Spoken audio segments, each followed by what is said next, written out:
নমস্কার, ডক্টর বিশ্বজ্যোতি গুহ আবার ফিরে এলাম আপনাদের সামনে। কয়েকটা ছোট ছোট জিনিস। আমরা জানি প্রেগনেন্সি একদম নর্মাল জিনিস।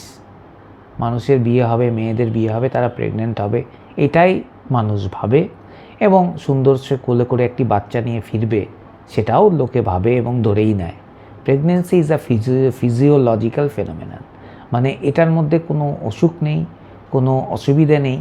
কিন্তু প্রেগনেন্সি তো মানে আমাদের আজন্ম ধরে আমরা আমাদের বাবা মা, তাদের বাবা মা, তাদের বাবা মা এবং তাদেরও বাবা মা মানে প্রেগনেন্ট হয়েছেন এবং তাদের জন্যই আমরা আজকে এই পৃথিবীতে বিচরণ করছি।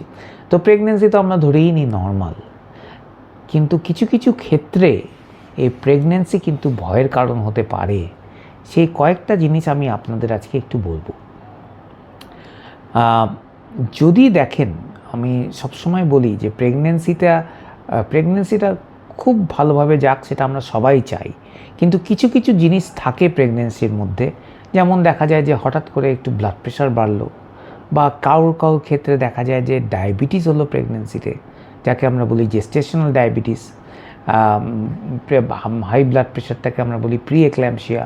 এরকম বিভিন্ন ধরনের কিছু কিছু কন্ডিশন থাকে।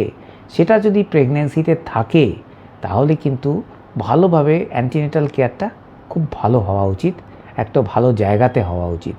এবং আমার আরও একটা জিনিস যেটা আমি সবসময় মনে করি, যে এখন চিকিৎসা বিজ্ঞান প্রচুর এগিয়ে গেছে। আমরা কিন্তু তাও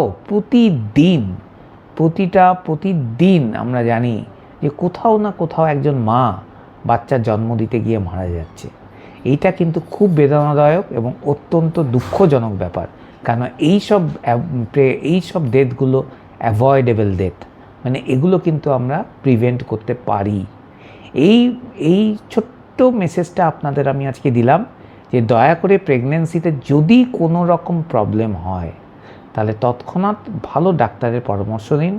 আপনার যে প্রসূতি যে গাইনোকোলজিস্টকে দেখাচ্ছেন তার পরামর্শ অনুযায়ী চলুন, এবং তিনি যা যা বলবেন সব কিছু করাবেন। নেগলেক্ট করবেন না, কেননা নেগলেক্ট করলে কিন্তু এমন একটা পর্যায়ে প্রেগনেন্সি চলে যায় যে তখন তাকে ফিরিয়ে নিয়ে আসা কিন্তু খুব মুশকিল। যেমন ট্রেন লাইনে চলতে চলতে বেলাইন হয়ে গেলে তাকে আবার লাইনে ফিরিয়ে আনানো যায় না, তেমনি প্রেগনেন্সির যদি কোনো রকম প্রবলেম দেখা যায় তাহলে কিন্তু সেই প্রেগনেন্সিকে আবার ঠিক জায়গায় নিয়ে আসা কিন্তু বেশ প্রবলেমের ব্যাপার। বেশিরভাগ ক্ষেত্রেই আমাদের একটু তাড়াতাড়ি ডেলিভারি করে দিতে হয় এরকম ক্ষেত্রে। তো সেই জন্যই বলছি, নেগলেক্ট করবেন না। আপনার গাইনোকোলজিস্টের সঙ্গে তৎক্ষণাৎ যোগাযোগ করুন, এবং কোনো অসুবিধা হলে আমাদের সঙ্গেও যোগাযোগ করতে পারেন। তার নাম ঠিকানাগুলো আমরা দিয়ে দেবো। নমস্কার।